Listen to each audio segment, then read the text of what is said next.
AI 덕분에 구현 속도 자체는 훨씬 더 빨라졌기 때문에 이제는 단순히 코드를 빨리 짜는 것만으로 차별화되기 어려운 시대가 된 것 같아요.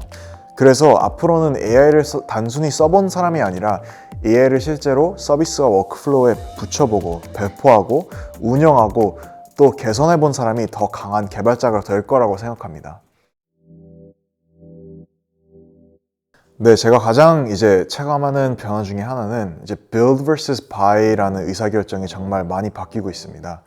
예전에는 기업에서 개발자가 필요한 기능이 있거나 어떤 기능이 필요하다면 SaaS, 즉 그 Software as a Service라는 제품을 구매해서 쓰는 것이 정말 일반적이었어요.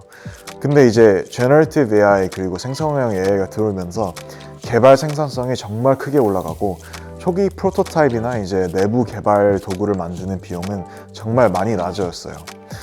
또 예전에는 사는 게 당연했던 것들을 직접 한번 만들어 봐도 되지 않을까라고 고민하는 경우가 정말 많아진 것 같기도 해요. 그래서 단순히 어떻게 기능을 쓰느냐의 문제가 아니라 이거를 SaaS를 가져다가 사서 쓸지 아니면 우리에게 직접 맞게 만들어서 경쟁력으로 가져가서 만들어서 쓸지에 대한 기준 자체가 바뀌고 있다고 생각합니다. 그래서 요즘은 단순히 그냥 구현하는 능력보다 어디에서 어디까지를 직접 만들고 어디까지 가져다 쓰고 그런 거를 결정하는 능력이 정말 중요해지고 있다고 생각합니다.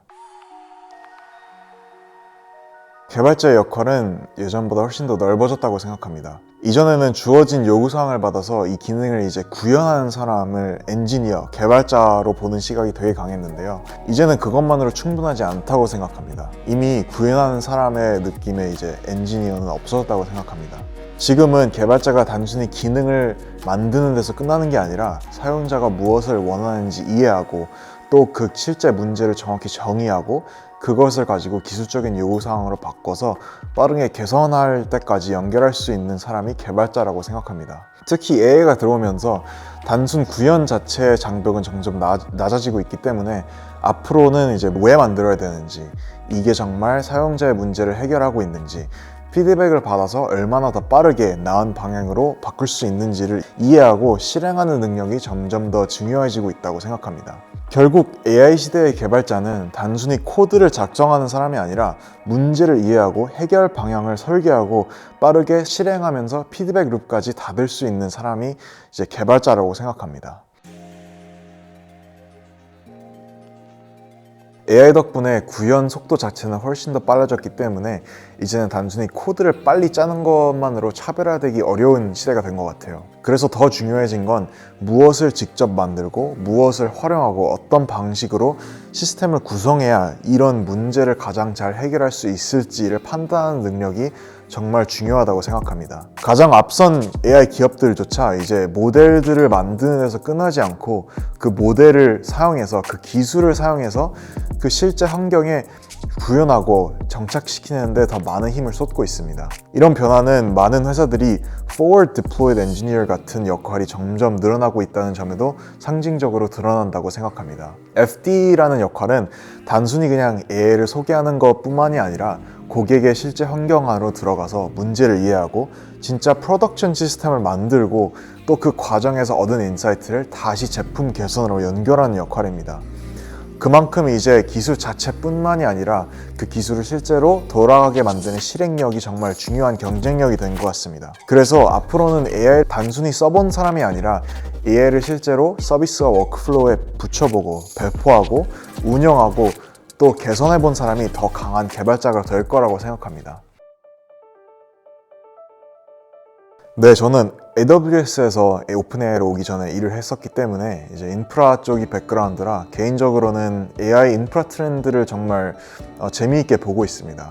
AI 산업은 기본적으로 더 많은 컴퓨터를 넣으면 AI 모델들이 더 똑똑해진다라는 전제 위에서 더 빠르게 스케일링 되고 있습니다. 그 과정에서 GPU든 네트워크든 데이터 센터 같은 인프라 레벨에서 정말 큰 변화가 계속 일어나고 있습니다. 최근 들어서 단순히 모델만 발전하는 게 아니라 AI를 위한 전용 칩이나 초대형 데이터 센터 같은 인프라가 구축되는 흐름이 계속 나오고 있습니다.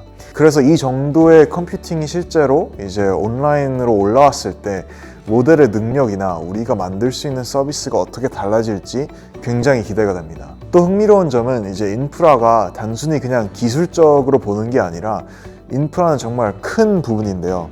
그 인프라를 서포트하는 여러 가지 전력, 에너지, 지역 인프라, 환경 그런 데까지 다 연결되고 있다는 점입니다. 데이터 센터 하나가 들어서면 그 지역의 전력 구조와 산업에도 영향을 주기 때문에 AI 인프라는 앞으로 기술뿐만 아니라 사회적인 트렌드로도 확장된 가능성이 정말 크다고 생각합니다.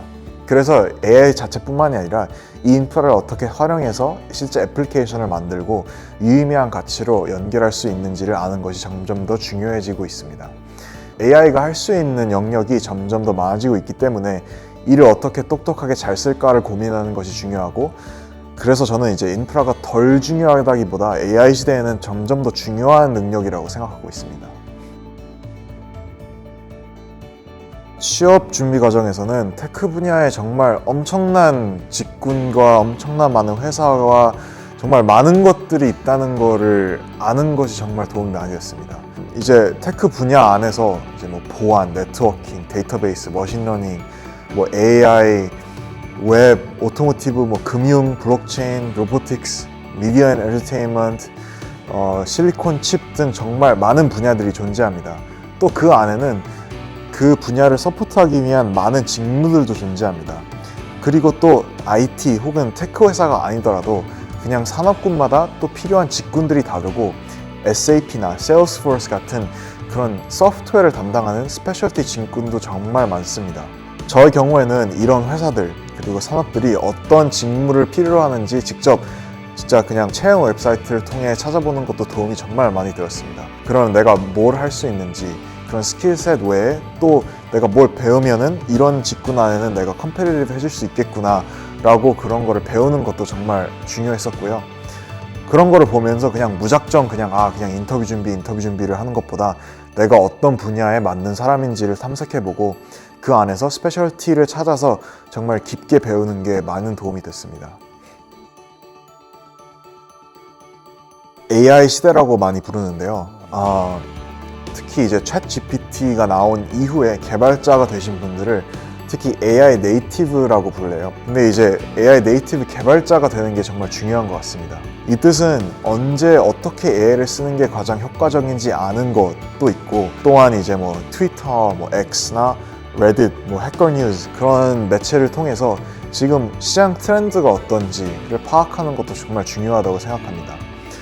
그리고 그러면서 이제 어떤 기술이 나오고 있고, 업계에서 어떤 변화가 일어나고 있고, 어떤 업계에서 state of the art를 쓰고 있고, 또 어떤 업계에서는 좀 뒤처지고 있구나, 이런 것들을 다 아는 것도 정말 큰 도움이 된다고 생각합니다.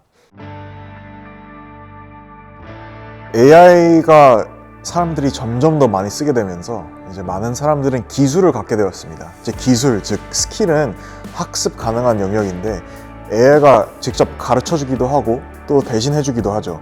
그래서 평균적으로 모든 사람들의 스킬 레벨이 확실히 다 올라갔다고 생각합니다. 그런데 이제 커리어나 이제 직업을 찾을 때는 그런 스킬이 중요한 건 당연히 중요하지만 가장 중요한 건 임팩트예요. 영어로는 measurable impact라고 하죠. 내가 이제 어떤 문제를 정의했고, 어떤 기준으로 우선순위를 정했고, 어떤 방법과 기술을 써서 결과적으로 무엇이 어떻게 얼마나 좋아졌는지 설명을 할 수 있어야 돼요. 그래서 개발자나 이제 테크 직군 커리어를 준비하실 때 단순히 그냥 기술 공부만 하기보다는 작은 문제라도 끝까지 해결해서 어떤 결과가 나왔는지 그 결과를 남기는 거를 정말 추천드리고 싶어요. 예를 들면 개인 프로젝트나 인턴, 동아리 활동에서도 이제 기술 구현 능력에서 끝나지 않고 사용자나 팀이 겪는 문제를 어떻게 줄였는지, 시간, 비용, 에러율, 품질 그런 게 얼마나 어떻게 개선됐는지까지 다 정리해보는 것도 정말 좋다고 생각해요. 그게 계속 쌓이다 보면 면접에서도 그냥 나는 이런 스킬이 있는 사람이다 라고 하는 것보다 이제 나는 이런 임팩트를 낼 수 있는 사람이다, 그런 임팩트로 얘기를 할 수 있게 되고 그게 곧 차별화로 이어집니다. 왜 이 문제를 해결해야 했는지, 왜 이런 방식이 필요했는지 같은 이제 메타적인 질문도 스스로에게 해보면서 준비해보는 것도 정말 도움이 많이 돼요. 그래서 다시 정리하면은 AI 시대에는 이제 다 잘 만드는 사람보다 문제를 선택하고 실제로 해결해서 결과로 증명할 수 있는 사람이 더 이제 컴페티티브하고 더 많은 기회를 주어진다고 생각합니다.